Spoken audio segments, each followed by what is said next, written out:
presentamos El Mostrador en la Clave.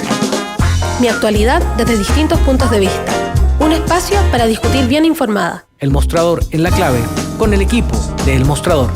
La Clave me escucha.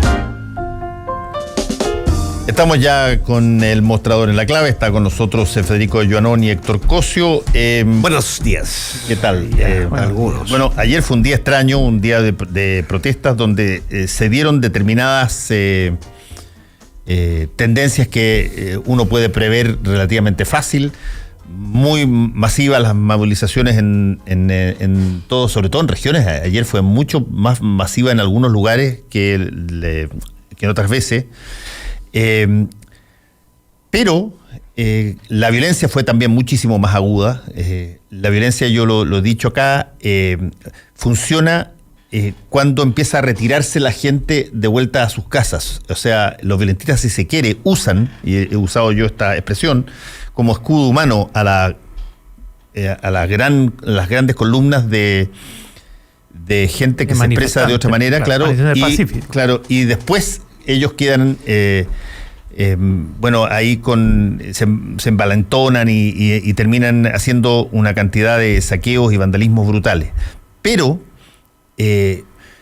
ayer hubo todo tipo de rumores, había una situación muy tensa, se decía que estaban acuartelados los militares, que había una situación nueva que se iba a instar, y aparece primero, antes que cualquier cosa, un acuerdo de todos los partidos de oposición sobre la base de una nueva constitución con una asamblea constituyente, desde el Partido Demócrata Cristiano hasta el Frente Amplio, y eso que para todas las luces en términos políticos de la oposición es un avance,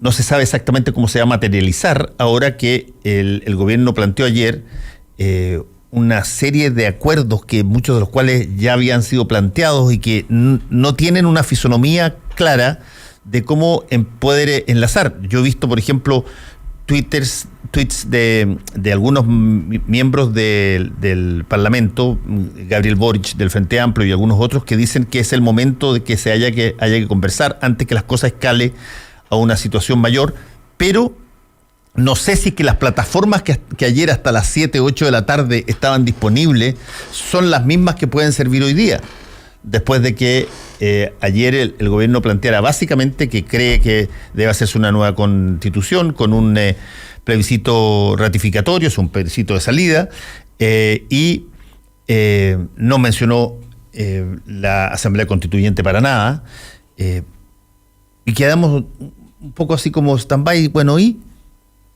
cuál es el paso que viene? ¿Cómo lo ven ustedes? Compleja situación. Yo creo que más compleja la situación es para el propio presidente de la República. Yo creo que lo que ayer vimos, y que bueno, el mostrador intentó ilustrarlo con una imagen, más que expectativas o violación de expectativas, que uno podría también verlo de esa manera, yo creo que lo que estuvo presente anoche en este discurso al país, un discurso que fue improvisado, todo el mundo se dio cuenta de que lo que se planteaba hacer parece que no se logró, y lo que no se logró, lamentablemente, por ahora, a esta hora de la mañana, está en el terreno de la especulación. Yo creo que durante el día, durante las horas, vamos a hacer el esfuerzo periodístico de tratar de descubrir qué efectivamente fue lo que ocurrió en esas horas en que el presidente salió a hablar, pero lo que uno pudo ver, la imagen que uno pudo, que se quedó grabada, es la imagen antes que saliera el presidente. La bandera, el fondo azul y vacío. Esa imagen estuvo presente en los medios de comunicación durante muchísimo tiempo. Sí, como media hora estuvo. Fue la imagen más vehemente. Porque te voy a decir por qué es eso. Hay una explicación por eso. Es porque a los medios se les dijo primero que se hablaría partimos 9:20, 9:30, 10. Y se terminó hablando casi las 10, una cosa así. Esa imagen es la imagen más vehemente. Entonces todo el mundo pinchaba la imagen del podio porque no se sabía en qué momento iba a entrar. La imagen de la ausencia. Exacto, o sea, esa imagen. Vacío de poder. Exactamente, eso es. Esa imagen es la imagen más vehemente de lo que pasó ayer. No es la imagen del presidente acompañado de Blumel y de la vocera de gobierno. La imagen de la foto de ayer era esa foto de vacío, el vacío de poder. O sea, lo que nosotros vimos ayer con un presidente que no fue capaz, digamos, de articular en el poco minuto que pasó un discurso coherente, dada la magnitud de lo que se estaba viviendo ayer. Ayer, hagamos un pequeño recuento, ayer hubo grandes manifestaciones en el país, grandes manifestaciones en el país. Se vuelve a producir el patrón que ya hemos hablado largamente acá en este espacio, que se produce la manifestación, luego, digamos, se producen pequeños espacios donde lo toman los vándalos, la gente se repliega y los vándalos cada vez están más osados, están cada vez más violentos. Entre otras cosas porque ayer, por ejemplo, fue evidente que no tenían control policial. No tenían control policial al frente. La policía está absolutamente sobrepasada en hechos reales. Empezaron a atacar cuarteles militares. O sea, hay que tener, digamos... Hay que ser muy loco. Hay que ser muy loco para hacer eso. Entonces, tienes eso. Tienes además, ayer el presidente fue hackeado en el centro de jaque mate. No alcanzó a hacer mate. Pero cuando la oposición se reúne y saca una declaración de unidad en donde le exigen al presidente que es asamblea constituyente el piso para conversar, es un jaque. O sea, ayer en la tarde, a media tarde, el presidente fue hackeado. Pusieron un jaque y lo dejaron contra la espada y la pared. En ese minuto empezó a incendiarse todo Chile, en todas partes. Y el presidente no aparecía. Recordemos que durante el día nadie sabía dónde estaba el presidente. Uno especulaba en que no estaba en La Moneda, otro especulaba en que estaba en Valparaíso, en el Cerro Castillo. El presidente no estaba, y cuando apareció, no dijo nada. Entonces, Nada nuevo. Entonces, ¿qué tenemos? Tenemos un presidente que está... yo creo que la imagen de ayer fue demasiado vehemente. No sabemos si efectivamente los militares le dijeron que no al presidente respecto a salir a la calle. Pero cuando el presidente vuelve a La Moneda, habiendo estado, llama al ministro Espina que regrese a La Moneda, es porque iban a dar una señal de orden público importante. Si no, no se entiende qué hacía Espina ahí. Y ahí empiezan a pasar media hora, una hora, finalmente dan las 10 de la noche, todavía no hablaba, y sale a hablar, y Espina, ¿dónde quedó Espina? ¿Qué pasó con Espina? ¿Se lo tragó la tierra? O sea, esa es una demostración de que algo muy importante pasó en ese minuto, que el presidente, digamos, lo obligó a salir adelante porque estaban todos los medios esperándolo. Sí, yo creo que hay una situación que se ha empezado a evidenciar bastante. Hay un grupo en la calle, voy a usar una frase del presidente de Renovación Nacional, que es Mario Desbordes, que dice, hay un grupo en la calle que quiere derribar la democracia como la conocemos.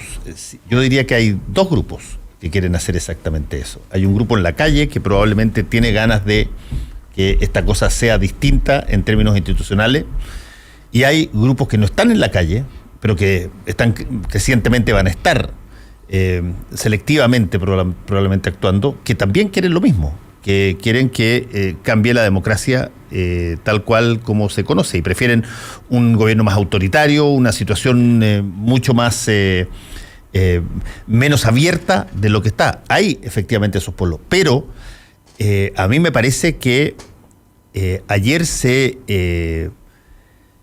abrió un camino que parecía muy impensable hasta hace muy pocas horas, que era que pudieras generar algún tipo de liderazgo que encauzara colectivamente algo que todos firmaban. No sé si es que eso puede durar más allá, pero lo que sí sé es que quien lo puede hacer durar para que se encarne en algún tipo de negociación, el único que lo puede hacer durar es el gobierno. Porque si es que el gobierno dice, asume ese guante y dice, ya, vamos, discutamos la idea que ustedes plasmaron en este documento donde están todos firmando. Primera vez en 2 años. Primera vez desde la concertación. Exacto. A ver si es que eventualmente se puede hacer algo al respecto. Años sin que hubiera unidad. Eso en el mundo político, porque el mundo, de la centroizquierda, eso en el mundo político, porque en el mundo social, en el mundo en los territorios, en el mundo de las comunidades de base, hay unidad hace muchísimo rato. Sí, claro. No, estoy hablando a nivel político, sí. Y eso es también para el gobierno, si lo usa bien, pero no lo hace. Pero si lo usara bien, el gobierno encabezado por el presidente Piñera tiene una oportunidad.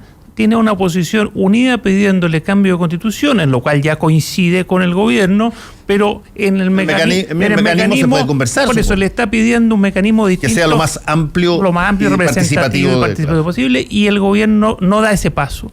Ojalá lo dé luego, porque siempre llega tarde a todo, pero si lo da y encabeza esto, tiene además los votos de la oposición ahí a disposición. Basta con tener votos adicionales para los quórums calificados que se requieren de parte de la coalición de gobierno, que Renovación Nacional todo indica que está disponible para eso hace rato. Oye, puede encabezar un proceso maravilloso, refundacional, democrático, a través de Asamblea Constituyente, y terminar en la... No le pongáis tanta guirnalda si estamos hablando de personas que conocemos. Es que le estoy poniendo guirnalda porque puede terminar en la Constitución de Piñera, hoy una Constitución democrática, refundacional en el sentido de participativa. Es una tremenda oportunidad. No sé si ocurra, es difícil que ocurra porque el personaje del presidente no da el ancho, hasta ahora no ha demostrado que no da el ancho. Espero equivocarme. Pero si diera el ancho, imagínate lo que sería un gobierno repactando, haciendo el repacto social inesperado a un gobierno de derecha. Pero le tocó, si aquí en política pasa como en la vida, de repente te toca. Y aquí le toca, ahí tiene los votos de la oposición, tiene que trabajar en el tema y para conseguir los votos en su propia coalición y encabezar un nuevo pacto social en Chile. Sería una oportunidad, es decir, miremoslo del lado del vaso medio lleno. Sí, pero yo creo que hay dos cosas que tenemos que tener claras. O sea, la crisis política en el país solo se agudiza. O sea, la expresión de ayer es lo que veníamos hablando, lo dijimos ayer en la mañana. Cada hora que pasa, esta crisis política se agudiza más. Ahora, yo creo que la crisis política del presidente está aún más aguda. O sea, la situación que se encuentra hoy... Está muy solo, además. Hoy, la figura presidencial está muy, muy, muy dañada. O sea, se muestra una capacidad de falta... Recordemos que el presidente no solo es el jefe del gobierno, es el jefe del Estado. Y lo que vemos acá es que no ha estado todavía... Yo creo que todo el mundo sigue pensando que, y así se lo han manifestado, que la oportunidad sigue vigente aún. Es curioso eso. Todavía existe la posibilidad, digamos, de que esto se reconduzca de alguna manera. Bueno, la carta de la oposición de ayer, de toda la oposición política, es eso, es una oportunidad. Pero uno se pregunta, y vuelve a preguntarse, ¿por qué esa tosudez? ¿Es realmente una tosudez absoluta y única de parte de un solo sujeto y un individuo? Analistas de la propia derecha, que mismo Fernando ha conversado con ellos, nosotros también hemos conversado con ellos, están planteando que, ojo, no nos equivoquemos tampoco, o sea, quienes están de alguna manera evitando que Piñera pueda tomar decisiones de esa naturaleza, saltarse toda su escuela, saltarse todo su club de amigos, todo el modelo neoliberal por el cual se hizo multimillonario, si tuviese la capacidad de Estado de saltarse todo eso, tiene un freno muy importante. Y el freno muy importante es una clase empresarial, y esto lo dicen los analistas de derecha, una clase empresarial ideológica, que es la que, por ejemplo, financia Libertad y Desarrollo, de donde sabemos viene la escuela también Cristian Larroulet. O sea, hay un grupo ideológico de gente de derecha, básicamente de la derecha empresarial, que tiene contra la espada y la pared el presidente. Ayer en Última Mirada, lo pueden ver porque está el programa grabado, tomamos contactos con Hugo Herrera, el profesor universitario, cientista político, una persona de derecha, y él fue muy duro, pero muy duro, con la oposición en un montón de cosas, por cierto, pero en su sector, en el punto que tú señalas, en el punto de cómo se ideologizó los centros de estudio que debieran ser aquellos que pudieran poner arriba de la mesa las opciones razonables para que las cosas pudieran conducirse sin que eventualmente pudiera haber un estallido. Y apuntó muy, muy duramente, muy fuerte fue ayer a Libertad de Desarrollo, como un ente que había ideologizado al poder a tal punto que no le daba posibilidades de salir a conversar.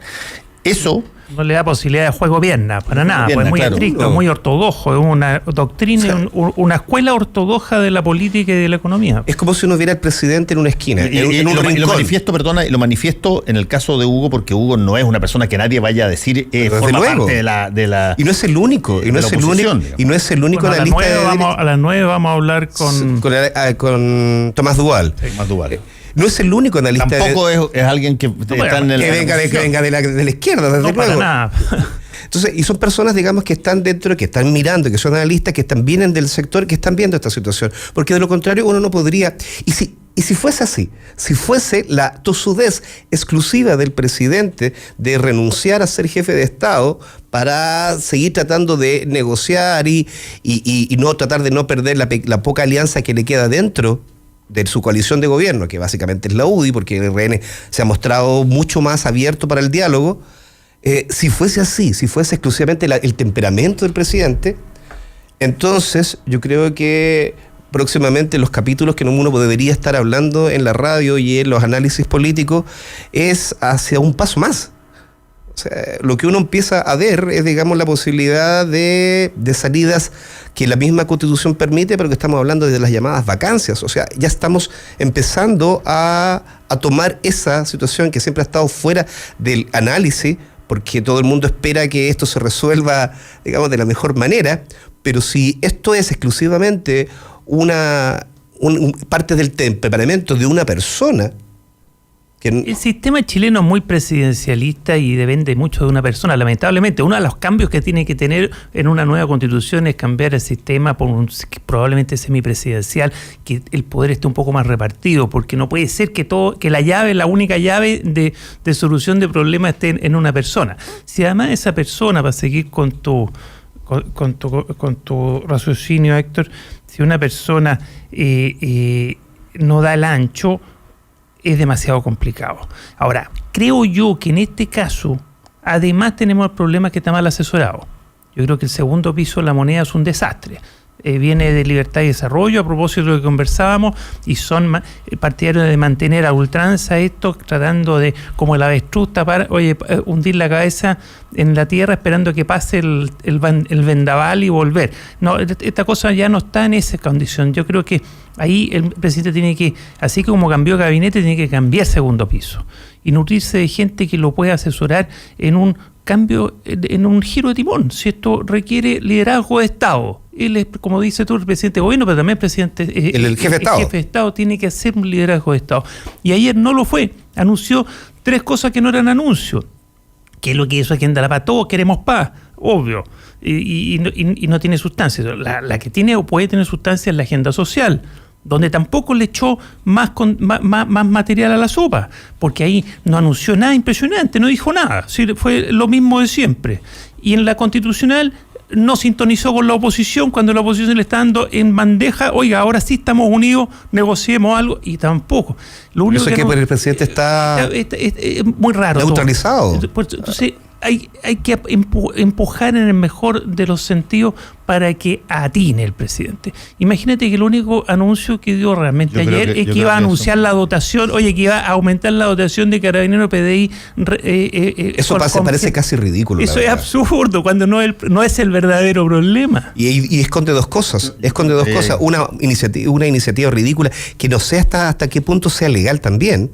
Hay que verlo, porque yo ya he estado escuchando a algunas personas que dicen que eso no sería legal, incluso eso, lo que le informó. Por lo tanto, eso confirmaría el absoluto, digamos, improvisación anoche, digamos, sacar una cosa de esa naturaleza. Hoy día lo vamos a bajar, pero da la impresión de que no podría hacerlo. Pero eso además revela que el control del orden público lo tiene, el presidente, el Ministerio del Interior y la policía ya... Bueno, además tienen ya no pueden controlar el orden público. Procedimientos que hemos criticado tantas veces. Cuando está la marcha pacífica, O sea, oye, no pasa nada, y no hay carabineros. Llegan los carabineros y empiezan a distorsionarse y empiezan el gas lacrimógeno. Eso hace que la gente pacífica y los coches con guagua, por decirlo de una forma ilustrativa, se vaya. Pues se producen nuevos ciegos ahí. Exactamente. Y en ese momento, ¿quiénes reinan en ese momento? Obviamente los encapuchados, porque hay gas lacrimógeno, hay balines. Y en ese momento, se va la fuerza pública normalmente y queda, a disposición la ciudad. Pero un gobierno no resiste. Eso no resiste análisis. Un país y un gobierno no resiste una semana más así. O sea, con este grado, digamos, de desmanes y de violencia, que tú como gobierno no puedes ser capaz de controlar el orden público. Yo estoy muy preocupado. ¿Cómo es posible que la agenda social no la haya incrementado, por último, para decir... Que no hay ninguna señal. Nada. En las 4 semanas. No anunció nada. Nada. En 4 semanas, nada.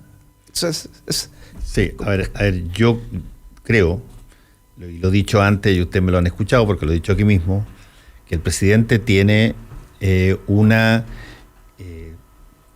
forma de enfrentar los problemas de gobierno, tanto le pasó en el primer gobierno como en este, que responde a su forma de ser educado en lo que podríamos denominar la pasada. Es decir, cómo tú administras eventos individuales y no como tú miras problemas estratégicos.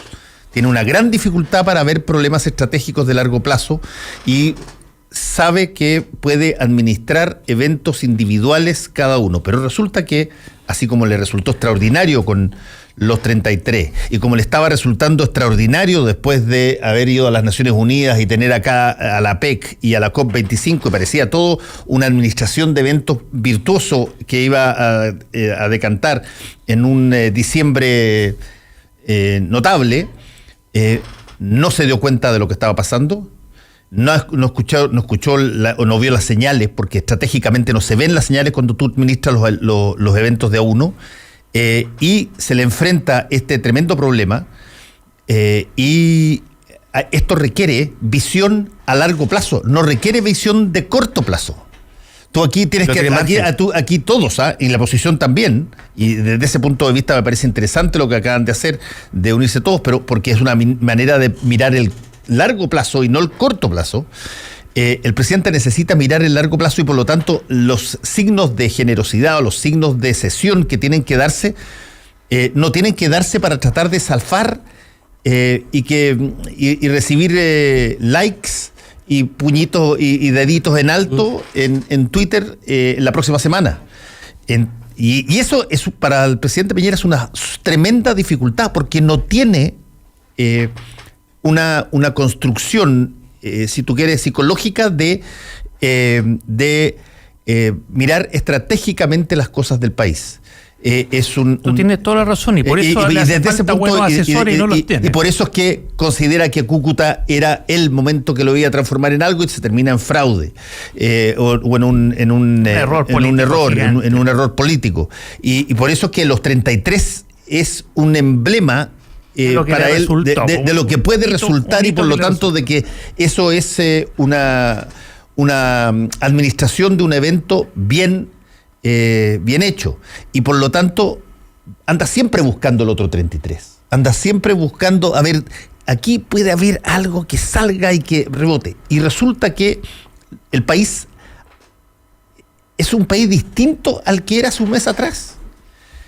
Por ejemplo, de una complejidad gigante. Claro, uno se queda con un argumento que me parece perfectamente razonable. Oye, pero si para eso se eligió al presidente, para gobernar, sí, pero cuando a ti el mismo que te dio los votos se te levanta y te dice, perdona, pero quiero reconsiderar esta situación, lo que no puedes hacer es decir, mira, te ignoro.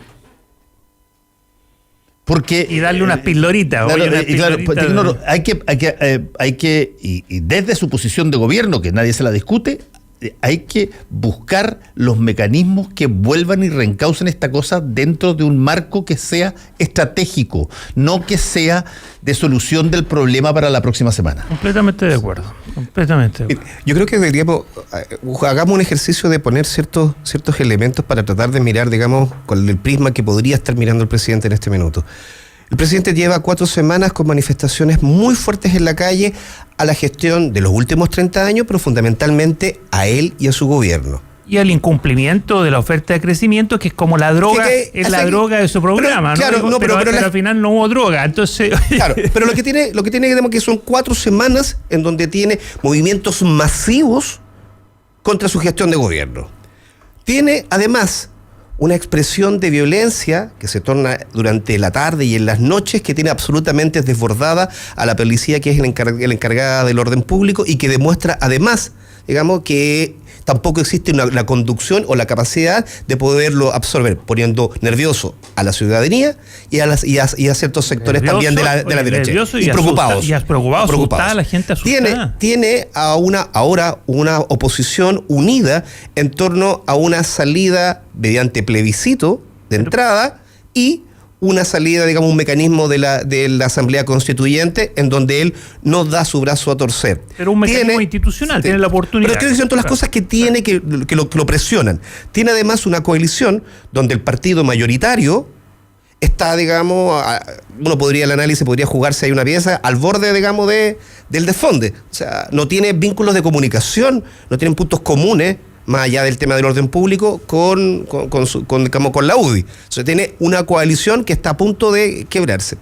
Y si nosotros a esto le sumamos un poco de especulación y decimos, ¿y si anoche el presidente quiso sacar a decretar estado de emergencia o decretar estado de sitio? Se llegó a pensar anoche incluso que podría haberlo hecho sin consultarle, digamos, sin necesidad de tener la autorización del Congreso.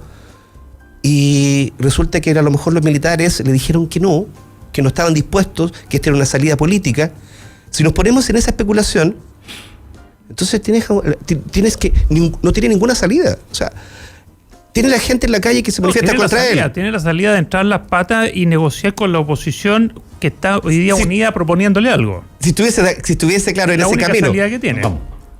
Oye, y déjame completar, porque ya estamos en la hora sí, que si completamos, como poner más elementos, tiene a las ciudades sin gobierno en la práctica en las calles, porque las calles están tomadas o por vándalos, o por barras bravas, o por grupos anarquistas, o por soldados narcos. Es decir, hay un problema de orden público muy severo, muy severo, y falta conducción política aún más severa.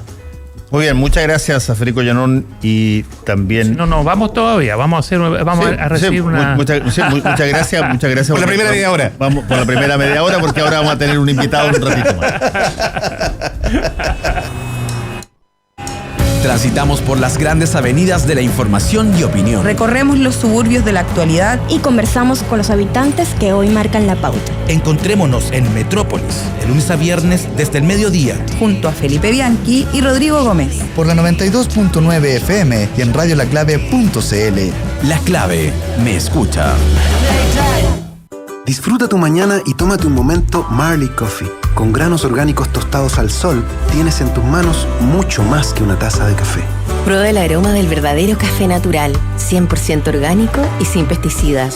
Disponible en 6 variedades: Buffalo Soldier, One Love, Lively Up, Get Up Stand Up, Mystic Morning y Simmer Down. Nuestra versión descafeinada. Marley Coffee está aquí y en todas partes. Para hacer un buen negocio, necesitas ser un gran anfitrión.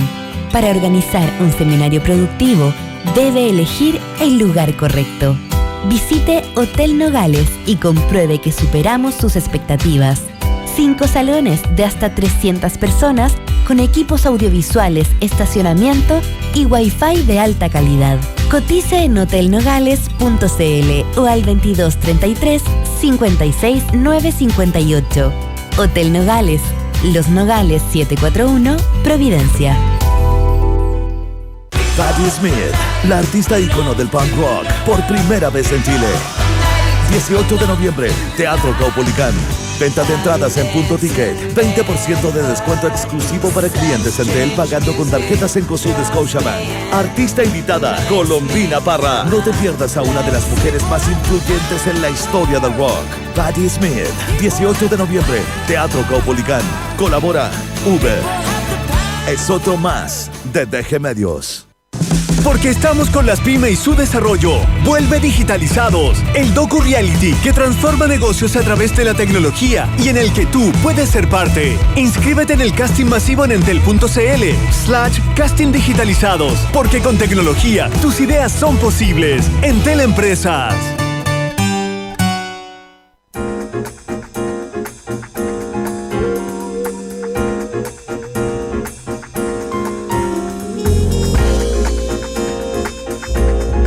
Estamos de vuelta con el mostrador en la clave y ya como les decíamos tenemos a un invitado acá, es analista político y también profesor universitario, Tomás Duval. Tomás, ¿cómo estás? Hola, muy buenos días, Fernando. A ver, queremos escuchar tus primeras impresiones sobre lo que fue un día extrañísimo que fue el día de ayer. A ver, yo diría que es el peligro del día de ayer es que la violencia gane a la democracia. Es ahí el tema central. Más allá de las marchas que hubo, al final del día terminó un día muy violento, y eso naturalmente es preocupante desde mi punto de vista, porque la violencia comienza de una forma y uno nunca sabe en qué termina. Eso por lo menos no señalan, digamos. Uno podría especular en qué puede terminar, pero no lo sabe así de cierto. Pero también es un día de oportunidades políticas. Creo que con todo el discurso o la propuesta del presidente Piñera a última hora en la noche, yo rescato dos cosas. Primero, de sus palabras, el tema constitucional, que no lo había escuchado de esa forma. Creo que ese era el discurso del día domingo y no del día martes, digamos. Y lo segundo es que al no decretar estado de emergencia, sea o no verdad que se discutió, creo que abre un espacio de diálogo importante todavía en el camino constitucional. Sí. Ahora, desde ese punto de vista, ¿cuáles son, a tu juicio, los mecanismos potenciales de salida de esto? Yo diría que aquí hay un camino que las fuerzas políticas deben de alguna manera establecer en un diálogo, ya sea aquí la discusión es, hay un plebiscito antes, hay una asamblea o como quiera llamárselo, constituyente, y posteriormente un referéndum o plebiscito para ratificar la Constitución. Ese es un camino largo, la gente que espera que esto termine en pocos meses no es así. Ese camino de discusión constitucional por lo menos es un año y medio, probablemente en el tiempo. Entonces hay que también tener en cuenta aquello. Desde ese punto de vista, yo creo que de los partidos de gobierno, lamentablemente hay una fractura en los partidos de gobierno entre Renovación Nacional y la UDI, en ese camino constitucional, y espero que eso pueda solucionarlo. De otra manera dejan al presidente de la República en un muy mal pie, dividiendo a su propia coalición, digamos. Buen día, Tomás. Habla Héctor. Buenos días, Héctor. Sobre lo mismo, ¿cómo ves tú al presidente, la figura presidencial? Lo que nosotros pudimos observar ayer es que fue un discurso que pareció improvisado, no era como pareciera el discurso que el presidente podía dar o que estaba dispuesto a dar minutos antes. No sabes muy bien qué fue lo que pasó, pero esa es la impresión que quedó. Jornadas muy masivas contra la gestión del gobierno y además con mucha violencia, falta total, digamos, de control del orden público. ¿Cómo lo ves tú desde el sector, la situación en que hoy día se encuentra el presidente? Pensando que la crisis política no solo es del país, sino también la crisis política que él mismo lo enfrenta. No, está bien. Yo estoy claro, yo soy crítico de cómo el presidente ha conducido este proceso. Creo que siempre ha llegado tarde y no ha tenido la conducción necesaria. Ahora, sí tiene que responder preguntas y el presidente todavía no lo hace. Ha hecho siempre va tarde en el tema constituyente, como vemos anoche. Él habló de la Constitución cuando hubiera hablado el día domingo en la noche o antes, digamos. Creo que esos pasos revelan que hay una falta de conducción, de liderazgo, y que el presidente no está bien posicionado, diría yo, en su conducción. Y yo eso lo veo porque efectivamente el presidente tiene que aquí responderse preguntas para poder actuar, porque ya de alguna manera el programa original del gobierno ya quedó totalmente fuera desde hace días, no ahora. Y por lo tanto la pregunta es, bueno, ¿qué va a hacer el gobierno de ahora en adelante? Y esa respuesta no ha sido clara, ha sido un titubeo permanente. Yo creo que ahí hay un tema no menor. ¿Qué tan solo está el presidente? Solo entendiendo como la figura presidencial, más que su condición emocional.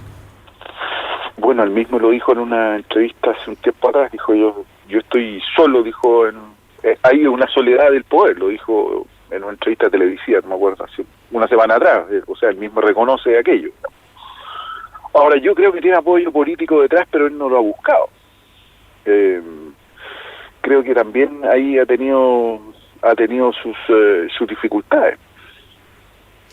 Hola Tomás, Federico Yuanón, por acá. Federico, hola, muy buenos días. Muy buenos saludé días. A todos, perdón. Sí, hola.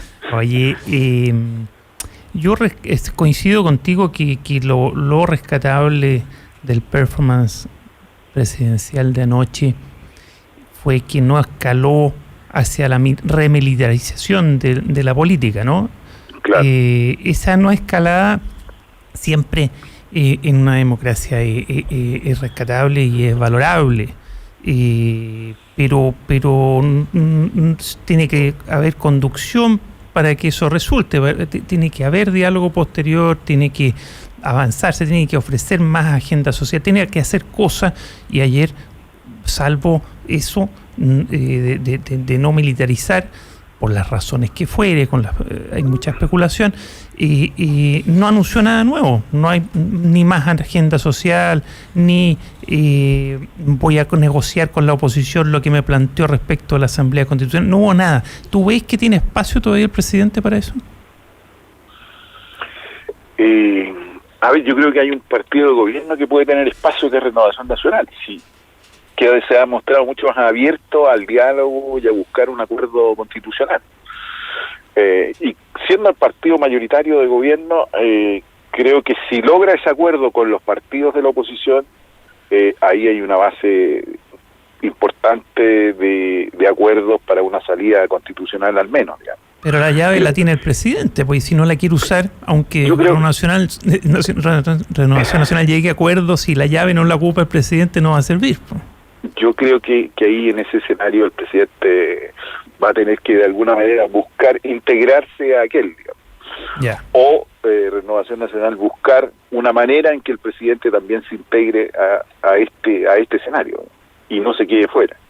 Lo peor sería dejarlo fuera del escenario, digamos. Imposible, además, en el sistema eso es imposible, actual. por eso es imposible, y aislar a un presidente sería una muy mala señal, digamos. Y además, Tomás, uno está jugando en contra de las probabilidades, y las probabilidades de que de repente haya muertos entre civiles por el vandalismo o por alguna situación de ese tipo, o porque alguien sale a defender, qué sé yo, con temor sus propiedades o su barrio y termina aniquilando a otros, digamos. Escala la situación a una situación totalmente impensable, digamos. Desde ese punto de vista, me imagino que los caminos políticos debieran ser mucho más tratados y mucho más asumidos, no solamente por lo estratégico que significa el que se pueda dar fin a lo que está pasando, sino que además porque aquí hay gente que se está exponiendo y que sale legítimamente a protestar y que de pronto se puede encontrar metido en una situación donde terminen, como ya llevamos 20 y tantos muertos, una cantidad enorme de personas con balines en sus ojos y una situación que en cualquier momento puede escalar hacia una situación mucho peor si es que no hay disposición a encauzar esto hacia un diálogo que eventualmente la ciudadanía respete. Yo concuerdo con lo que tú estás diciendo, Fernando, lo dije al comienzo. La violencia es preocupante porque uno sabe dónde comienza y no dónde termina. Tú has colocado algunos ejemplos donde puede terminar, o yo te puedo decir, mira, van a morir en enfrentamientos fuerzas policiales.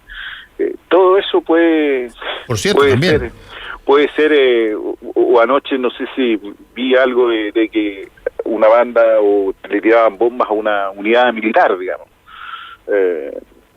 Y que en San Antonio me parece que... No, en San Antonio eso era Tejas Verdes, ¿no? Tejas Verdes, y el ejército dijo que si volviera a ocurrir ese tipo de cosas iban a responder con la legítima defensa. Pero eso está diciendo que van a correr balas, al menos dentro de su... Y tuvimos suerte que no corrieran balas ayer, porque podrían haber corrido balas y haber cambiado completamente el escenario. Estaríamos lamentando y contando cosas que no quisiéramos contar. Sí. Exactamente, está todo pendiendo, muy distinto. Sí, todo pendiendo de un hilo, esa es la sensación. Sí. Estás desarrollando una idea tú, Tomás, disculpa. No, lo que quería desarrollar en el tema, concordando con lo que estaba diciendo Fernando, el tema de la violencia. Entonces yo creo que ya el diálogo y hoy día la clase política tiene que demostrar que está a la altura, y creo que los tiempos se la agotan y los espacios también. Entonces, desde ese punto de vista ya no es una cosa de que, mire, vamos a dialogar. Yo creo que hay que dialogar y buscar un acuerdo, aunque el acuerdo supone ceder de ambas partes algo, pero creo que ya es urgente, porque si no, la situación que estábamos comentando recién, o lo que Fernando también imaginaba, ojalá que no suceda, porque de ahí en adelante ya el escenario cambia y los diálogos son mucho más complejos y difíciles. O sea, que no suceda, yo lo voy a decir explícitamente, que no suceda o que alguien no lo provoque. Porque también puede haber mucho interés en generar situaciones que se hagan pasar por otra cosa para intentar generar un cambio total y absolutamente en las reglas del juego, ¿no? Sí, claro, y en eso estamos expuestos de todas maneras, digamos, ese tipo de personas pueden surgir y hacer un daño enorme, digamos. O sea, los montajes no son una cosa, si tú quieres, extraña en la política tenemos chilena. Experiencia en Chile además. No, hemos visto en la historia de Chile, conocemos muchos tipos de montajes políticos, sí. ¿no? Y recientes también, en el caso de la Araucanía, montones también. Exactamente. Tomás, yo quería hacerte dos preguntas. Lo primero, digamos, es el primer acuerdo que llama el presidente de la paz, que hacer un amplio acuerdo político por la paz.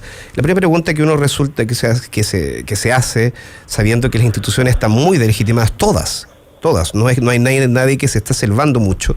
Un acuerdo político por la paz muy amplio puede ser un gesto y una señal muy importante. La primera pregunta que surge, ¿y eso va a tener realmente un impacto en la calle?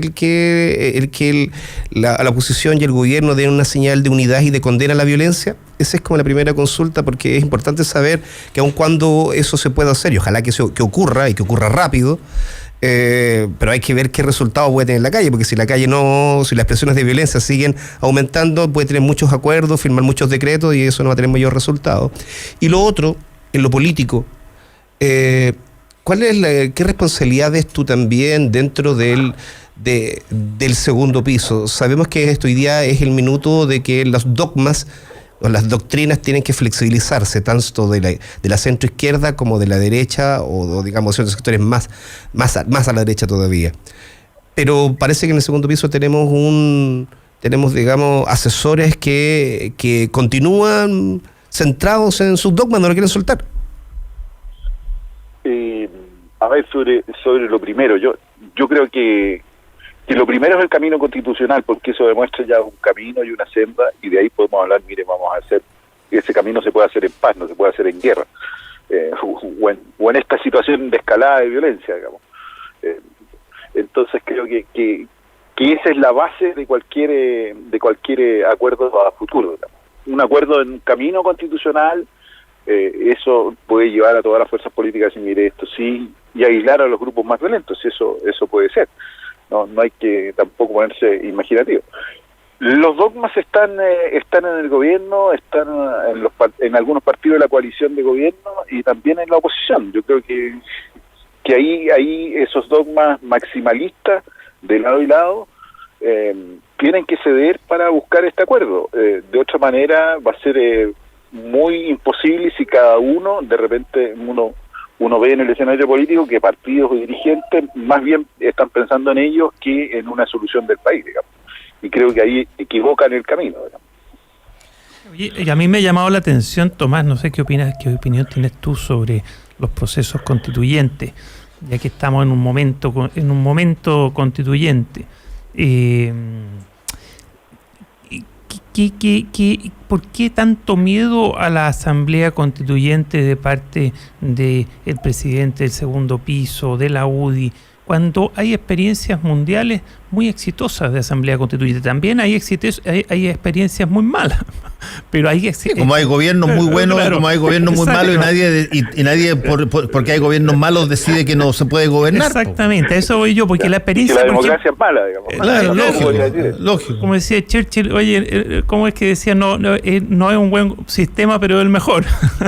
La democracia. Claro, la democracia. Oye, porque el caso fue el 91-94, si no me equivoco, en Colombia, fue exitosísimo. De hecho, Colombia hoy día, gracias a esa nueva constitución, logró un proceso de pacificación enorme y hoy día es el único país más estable que hay en Sudamérica. Fíjate. Con Uruguay. Bueno, con Uruguay, por supuesto, sí. Y tuvo un proceso constituyente en forma, digamos, no más o menos, completamente constituyente, con los tiempos que eso requiere, con los trabajos que eso requiere, y llegar a una nueva constitución que se ratificó por un plebiscito.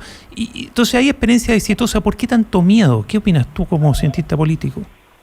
A ver, es que eso habría que remontarse. La explicación es que los partidarios, algunos sectores partidarios de gobierno, hay que recordar la campaña presidencial de Piñera, el Chilezuela, y después las propias acciones, porque va a recordar Cúcuta, por ejemplo, digamos, sí.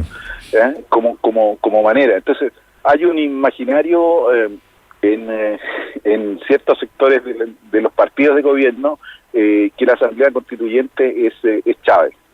Creo que esa es la imagen que recorre directamente en la mente cuando se dice, entiendo yo, a rechazar esa Asamblea Constituyente, porque hay procesos, como tú mencionas, muy exitosos en la materia. Entonces es muy distinto, pero lo que ha ocurrido es eso, y yo creo que eso es lo que está en el imaginario de algunos, y creo que es un error pensarlo de esa manera, digamos.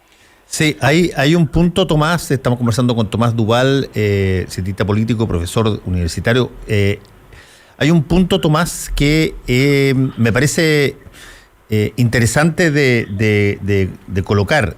Cuando estamos hablando de situaciones que no son las equivalentes a las que nosotros habíamos visto antes, estamos viendo, por ejemplo, cosas como la siguiente. Uno creció pensando que detrás de las movilizaciones había liderazgos, había partidos, había gente con las cuales se podía negociar, los líderes estaban a la vista y era cosa de enfrentarlo. La gente se expresaba a través de partidos, no se expresaba a través de movimientos territoriales solamente, sino que sobre todo a través de partidos. Y cuando eso se te va, cuando tú te das cuenta que hay una manifestación que abarca pero muchísimo más que lo que era clásico, donde las banderas de los partidos brillan por su ausencia, donde la gente tiene mucho más confianza en su líder territorial o comunal o en su alcalde que en el parlamentario o en el senador, es indudable que tú tienes que buscar fórmulas de representación de esa gente que es distinta a la clásica que eventualmente pedía congreso constituyente o una convención constituyente o un núcleo de expertos que generara una constitución. Y cuando eso cambia radicalmente y vitalmente y la gente empieza a hablar con sus propias demandas sin necesitar de un interventor o de un intermediario político clásico, la Asamblea Constituyente pasa a ser incluso un mecanismo de calma de justamente esa gente y de entender que la van a tomar en cuenta.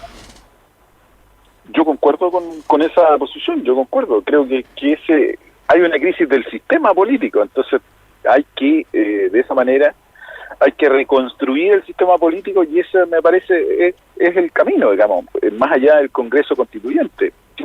Por decir algo, podría decirte, mire, hagamos una asamblea donde estén, ya si quieren van a estar los actuales parlamentarios, que estén los alcaldes que han tenido todos los alcaldes de Chile, y otro sector que sea elegido por la ciudadanía. Me parece que uno podría tener tres elementos, digamos. Asambleas mixtas, claro, que son también muy válidas, posibles. No, pero es una asamblea constituyente. Ahora, yo creo que, para serte franco, Tomás, no sé, y lo digo con algo de provocación. Pero a mí se me ocurre que este particular Congreso no está demasiado idóneamente calificado para llevar adelante un proceso constituyente, dado el grado de ruptura que tiene con la ciudadanía. Yo creo que si tú construyes un Congreso constituyente ad hoc, agregándole dentro de esa asamblea a representantes del mundo civil y de otras fuerzas que necesitan estar presentes ahí para justamente convocarse con el único y exclusivo propósito de generar una constitución y que después se autodisuelve inmediatamente después de que sea ratificado aquello, me parece que podría abordarse una situación bastante más palateable para la gente. Sí, estoy de acuerdo. Las propuestas pueden ser distintas. Ahí yo creo que ahí está el diálogo y la búsqueda de acuerdo en cómo se integra esa asamblea constituyente. Creo que ese es el kit del momento. Ahora, el periodo puede ser incluso complejo, porque si la clase política, llamémoslo así, está tan deslegitimada, bueno, aquí podemos de repente un outsider o alguien que no imaginamos podría tomar una conducción de este proceso, digamos. Y eso ya nos cambia el escenario radicalmente. Sí, pero ahora yo insisto. Y eso es un peligro latente, digamos. Sí, ahora yo insisto en un punto esencial, Tomás. Si es que no se ve, si no se percibe que aquí la gente quiere no solamente participar, sino que además quiere decidir sobre lo que es las normas de su convivencia a futuro, vamos a toparnos con una muralla que es infranqueable, creo. Yo estoy de acuerdo, efectivamente. Yo creo que hoy día no se puede hacer nada a espaldas de la ciudadanía. La ciudadanía tiene que participar en el proceso. Por eso yo así, a grandes rasgos, dibujé algo que podría ser discutible o no, pero la ciudadanía tiene que ser partícipe de este proceso. De otra manera, es imposible hacer una nueva constitución, digamos. ¿Le ves una última sobre esto? ¿Le ves algún alcance de Tomás al plebiscito que están llamando los alcaldes? ¿Crees que puede aportar? Yo creo que puede aportar, porque si efectivamente logran una amplia convocatoria, va a ser una señal muy potente.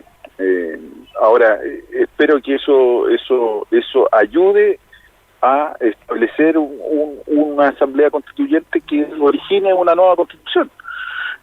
Creo que en ese sentido, claro, los alcaldes uno también podría decir, mire, los alcaldes cada uno está liderando y está preocupado de esto, porque está mucho más cerca de las personas, y también porque está empezando también en su reelección, digamos. Hay que tener las dos cosas. Pero más allá de eso, creo que esa consulta que pueden hacer los alcaldes es importante como un mecanismo no solamente de participación, como un punto de partida, diría yo, de una asamblea constituyente. Sí. Ya se fijó para el 7 de diciembre este plebiscito comunal que también, por lo que ha dicho reiteradamente el alcalde de Codina, y se busca que sea vinculante también. Pero tomando lo que tú hablabas en comienzo sobre, y este es el análisis compartido por muchísimos, que el presidente llega tarde a todo, ¿no? Y eso es muy preocupante porque cada vez que llega tarde, aunque sean 2 o 3 días, son 2 o 3 días en donde la crisis se agudiza aún más. Si el presidente, independiente de lo que hagan los municipios, tomase la iniciativa de abrirse a un plebiscito de entrada y llamar a las fuerzas políticas a reformar la Constitución para hacer un plebiscito nacional donde la gente sea la que elija el mecanismo, muchos de los análisis coinciden, digamos, que esa sería la salida que podría hacer el presidente. Pero esas salidas también tienen momentos y tienen fechas. O sea, la Constitución debería haberla anunciado el domingo, la anunció el martes, ya no tiene mucho sentido. Entonces, ¿qué puede pasar si sabemos, digamos, de que eso es lo que busca? Y ayer lo que escuchamos el presidente, que habló de un plebiscito ratificatorio y no lo que de alguna manera se necesita en este minuto, que es dar participación inmediata a través de un plebiscito de entrada. con todo quiero mirar el vaso medio lleno. Creo que ya hay una señal del presidente. Hasta hace una semana atrás el presidente no hablaba del tema y hoy día está hablando de asamblea constituyente y de plebiscito ratificatorio. Entonces creo que ha demostrado una cierta apertura al tema y que por ahí va el camino. Quiero mirarlo positivamente, digamos. Creo que hay una señal. Es cierto que ha llegado tarde al tema, pero creo que por lo menos pareciera haber ya una voluntad concreta de avanzar en la materia, y eso me quiero quedar con ese punto que me parece importante, digamos. Tomás, finalmente, ¿cuál es la discusión que se está llevando, si es que existe, en el ámbito de la discusión académica de los intelectuales, de que siempre fueron en algún momento dado luces de abrir puertas donde las puertas estaban cerradas? ¿Cómo se discute esto a nivel de la academia? A ver, básicamente son los mecanismos y las formas como se integran, porque hay tal variedad de formas como se integra una asamblea constituyente que no hay una. Sí. Entonces, desde ese punto de vista, yo diría que esa es la gran discusión. ¿Cómo integrar la asamblea constituyente y qué hacer, por ejemplo, con los actuales parlamentarios?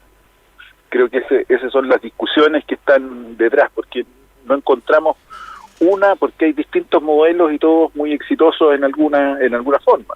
Se mencionaba Colombia y se pueden mencionar atrás también muchos otros, digamos. Sí. Y mucho más recientes todavía. Entonces, la discusión está ahí, en cuál es el mecanismo y cómo se integra. Yo creo que ahí está el punto central. Más que lo académico, ahí requiere un acuerdo político. El acuerdo político es, mire, esto se va a integrar y se van a dedicar única y exclusivamente a la Constitución. Creo que esa es la mejor salida que pudiese tener una asamblea constituyente. Queremos agradecer a Tomás Duval por este contacto. Muchas gracias, Tomás, que te vaya muy bien. Muchas gracias, que esté muy bien. Gracias. Saludos. Y gracias también a Federico Llanón y Héctor Cosio del Mostrador. En la Clave volvemos en un ratito. Actualidad con ojo crítico. La información desde distintos puntos de vista. Fue El Mostrador en La Clave, con el equipo de El Mostrador. La Clave me escucha.